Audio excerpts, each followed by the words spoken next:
Someone kept moving their trash bins onto my driveway to avoid paying for extra pickup. When I pushed them back, they'd magically reappear. So I switched their trash bags with my heaviest ones filled with bricks. The next trash day, they struggled, panting. Why is this so heavy? I watched from my window, smirking, as they gave up and hauled their bins back. I'm a guy. I live in a quiet neighborhood, mostly older folks, retired couples, the occasional young family. We all mostly keep to ourselves, but we wave when we see each other, help shovel snow in winter, stuff like that. Then the Martins moved in. That's not their real name, obviously, but close enough. They bought the house next to mine, small two-story home with a narrow driveway. A couple in their 30s with 2 kids and a very loud dog. I tried to be welcoming at first. Brought over a 6-pack, said hi. They seemed polite but distracted. Whatever, I thought. Not everyone's chatty. Now here's where the nonsense begins. Denver has a trash system where you get 1 large bin per household. If you have more trash, you either pay extra for pickup or haul it yourself. Not a big deal. Most folks just manage their waste or pay the fee. But a few weeks after the Martins moved in, I noticed a second pair of bins sitting on my driveway on trash day. 1 black bin, 1 green compost. I thought maybe the garbage guys mixed them up. So I wheeled them back over next door after pickup. No biggie. Next week? Same thing. 2 extra bins on my driveway. I knocked on their door, and Mr. Martin answered. I asked if the bins were theirs and if they could keep them on their side. He said, huh? Oh, maybe the wind pushed them over. It was calm that night. I knew he was full of it, but I didn't want to start a thing. I just nodded and said, cool. Just trying to keep things organized. The next week, I made sure to leave my bins inside the garage until morning. Guess what? Their bins were already on my driveway by 6 a.m. They placed them there, clearly on purpose. I moved them back over again. By now, it was obvious. They were using my driveway to get around paying extra pickup fees. They were filling up 2 or 3 bins a week and figured if they left a few on my side, the city would just collect them without checking. I let it go 1 more week. Same thing. Extra bins on my driveway. That week, I moved them back after the pickup guys had already passed. Let them deal with their own mess. About 10 minutes after pickup, I heard loud banging. Mr. Martin stormed out, dragging the full bins back across the grass, cursing under his breath. I was in my garage, organizing tools, but mostly just listening. A few minutes later, he rang my doorbell. Hey man, did you move our bins? I just looked him dead in the eye and said, yeah, they were on my property. He paused like he couldn't believe I said that. We just figured, since your driveway is bigger, you wouldn't mind. Then pay for extra pickup, I said. It's your trash. He didn't like that. He didn't say another word, just turned and walked off. I thought maybe that was the end of it. It wasn't. Next week, the bins were back. This time earlier than ever, like 5 a.m. They were hoping I'd still be asleep. That was the week I decided to do something about it. And I wasn't just going to call the city. I wanted them to feel it. I had a pile of leftover bricks and broken cinder blocks from a backyard project. Heavy stuff. I filled up 6 black trash bags with bricks, concrete chunks, gravel, each one easily 60 to 70 pounds. Trash day was Thursday. On Wednesday night, I waited until the Martins went to bed, around 10 p.m. Their house was dark. I walked over, swapped out every trash bag in their bins with one of my brick bags, tucked them in neatly, closed the lids. And then I waited. At 7:30 a.m., right on schedule, Mr. Martin came out in sweatpants and socks with sandals. He casually grabbed the first bin handle, expecting it to roll. He pulled. It didn't move. He yanked harder. Nothing. He opened the lid and froze. He dug in and pulled out a brick with both hands. What the hell? He yelled. He called back to his wife. Did you throw rocks in the trash? She came out, confused. What are you talking about? He dragged the bin open and showed her. This thing's full of bricks. They both stood there, staring into the bin like it was some kind of alien artifact. I watched from my window, coffee in hand, trying not to laugh. They tried the second bin. Same thing. Brick after brick. They tried a third one. More bricks. He was sweating. She was frustrated. He actually sat down on the edge of the bin like he was about to cry. They spent the next 30 minutes hauling the bins back onto their property, one by one, still muttering. And me? I stood by my window with the biggest smile on my face. Not once did they come over to ask. Not once did they say a word after that. But the best part? Next week, and every week after, their bins stayed on their side of the property. Like magic. So things were quiet for a few weeks. No extra bins. No awkward hellos. No more mystery trash on my side of the driveway. It was like they finally got the message. I didn't have to say anything. I didn't have to fight. The bricks did all the talking. But here's the thing I didn't see coming. They didn't stop. They just changed how they played the game. See, the Martins figured out that I was onto them. But instead of giving up completely, they got sneakier. One night, about 2 weeks after the brick incident, I came home late. Around 11 p.m., I parked my car, walked to my front door, and stopped. Something didn't feel right. I turned and looked down my driveway. Everything looked fine at first glance, until I noticed the bins. My bins. One of them was slightly open. I walked over, opened the lid. Inside, Bags that weren't mine. Not my trash. Not my handwriting on the black bag. Not my packaging. I don't even eat frozen lasagna, but there it was, half a box stuffed into the side. They were using my own bins now. At first I thought maybe the trash guys had mixed it up again. But I checked all 3 of my bins, and 2 were clearly packed with the Martins' garbage. How did I know? Because one of the bags was leaking. And inside it, a school paper, a math test, name right there on it. Logan Martin, their son. These fools were sneaking over in the middle of the night and stuffing my own bins with their overflow garbage. I was stunned. This was low. This wasn't just being lazy. This was disrespectful. They'd rather sneak around than admit they were caught. They saw me once as the easy neighbor, and now they were trying to work around me again. That night, I didn't sleep much. But the next morning, I got to work. First, I took pictures. Clear shots of the school paper, the bags, my bin, my driveway. Then, I did something I should have done before. I called the city. I explained everything to a very helpful woman named Rachel in Waste Services. She sounded annoyed, not at me, but at how common this kind of thing was. I'm not surprised, she said. You're not the first.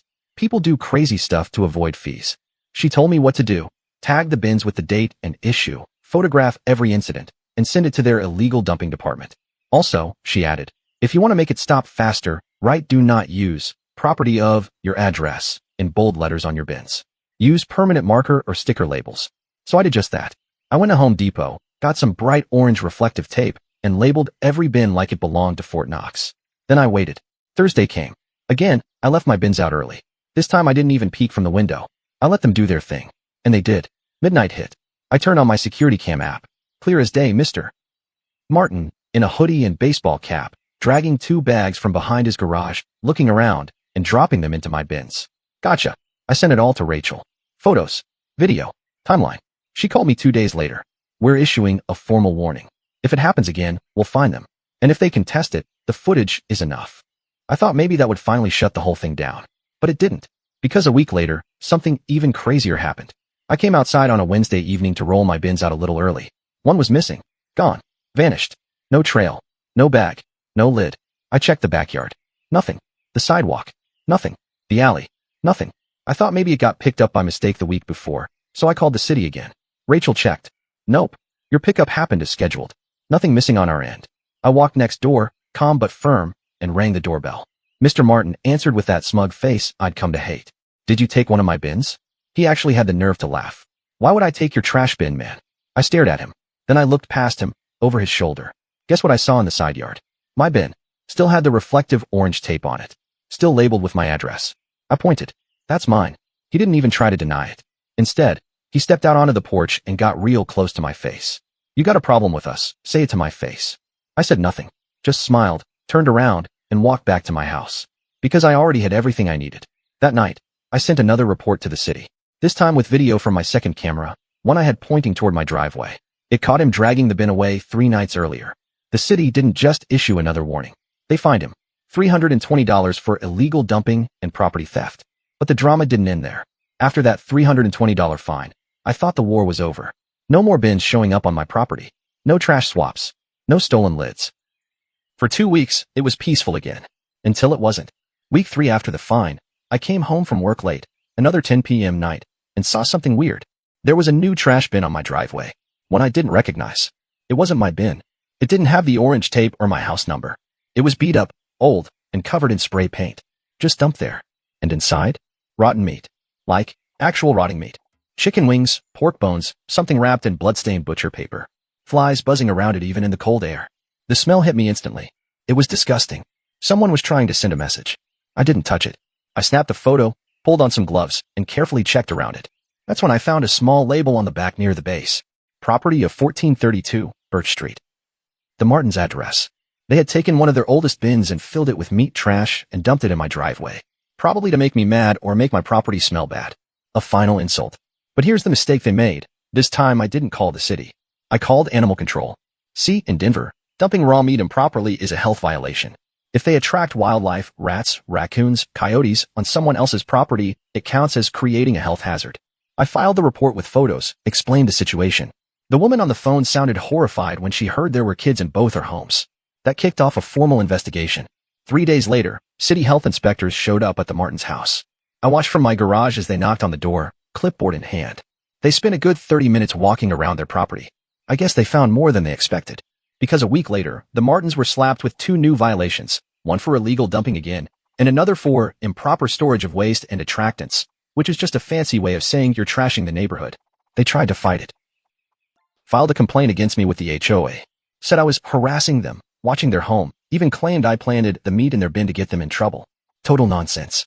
But guess what? The HOA didn't buy it. Because I had timestamps, photos, and videos to back every word I said. They dropped their complaint and warned them instead. And that's when the Martins got really quiet. Almost too quiet. No one came outside for days. No lights on past sunset. No more trash games. It felt weird. Then one morning, I woke up and saw a for sale sign in their front yard. No announcement. No open house. Just boom, sign in the grass. A few days later, a U-Haul backed into their driveway. They didn't wave, didn't say goodbye, didn't look at me once as they packed up and left. I thought that was it. But 2 weeks after they were gone, I got a manila envelope in the mail. No return address. Just my name and house number. Inside, a single photo. It was a shot of my house from across the street, taken at night. Blurry, grainy, but clearly me standing by my front window, probably during one of the bin watch nights. On the back, written in thick Sharpie, were 4 words, still watching. Stay sharp. So yeah, that photo? It freaked me out. I stood in my kitchen holding it, my stomach doing flips. I turned it over a dozen times, checked the envelope again, looked out the window, nothing. No cars parked strangely. No people on the sidewalk. Just me, alone, in silence. I didn't sleep that night. I kept wondering, was it them? Did they leave town, or were they still watching? But that fear? It only lasted a day. Because then I got angry. You don't get to dump garbage on me for weeks, steal my stuff, lie to the HOA, poison my property with rotting meat, and then try to intimidate me after you move away. That's not just trash behavior. That's loser behavior. So I got to work. Remember how I had all those photos and videos? The ones I used to report them? Well, I had even more than I'd ever submitted. Clips from different days, different angles. Security footage with timestamps. Still shots of every dump job, the bin theft, and the meat incident. So I made a little package. Printed screenshots of Mr. Martin dragging bins across the lawn at midnight. A photo of the trash bag with his kid's name on the homework. A list of the fines they received. The creepy photo of me by the window, with still watching written on it. And then I found their real names online. Easy enough with the HOA directory and public tax records. From there, I found out where they moved. Just 2 towns over. Boulder, Colorado. Nice neighborhood. Much stricter HOA. Clean lawns, clean fences, no room for troublemakers. And wouldn't you know it, their new HOA had a website. So I emailed the HOA board anonymously. Told them a new neighbor had moved in with a long documented history of illegal dumping and harassment. I attached the entire package. Every photo, every video, every detail, even the creepy still watching photo. I didn't ask them to do anything specific. I just wrote, thought you'd want to know who just moved in. That was it. I hit send and walked away. 1 week later, I got a follow-up email from the Boulder HOA president. I didn't expect it. He said thanks. They'd been made aware of the issues and were taking action to ensure it doesn't become a problem here. That made me smile. But the best part? 2 weeks after that, I checked Zillow. Their house, the one they just moved into, back on the market. I don't know if the HOA forced them out or if the heat made them panic. But they were gone again. I never heard from them after that. No more creepy letters. No trash. No bricks. No shady looks. Just peace. And me? I still keep the still watching photo. It's taped inside my toolbox. Just a reminder. Sometimes trash takes itself out. Revenge served.